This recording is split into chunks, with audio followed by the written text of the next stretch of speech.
I'm Nick and this is Tristan. These are our top 5 things to consider while building an overland camper. Number 1, wood or metal.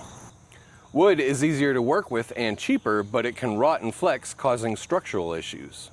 Metal is more difficult to build with and more expensive, but can be stronger and last for a real long time. Number 2, height. Do you want to store it indoors?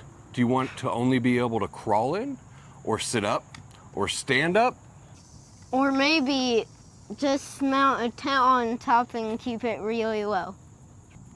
Number 3, ground clearance. It needs more ground clearance than your tow rig due to approach and departure angles when clearing obstacles.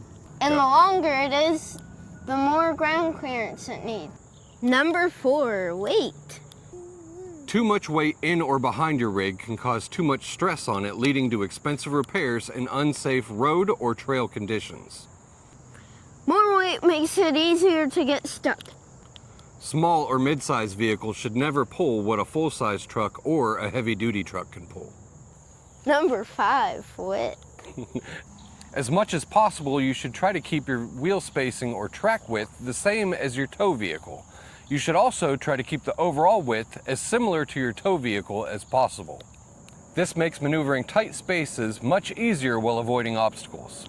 That's our top 5. What's yours?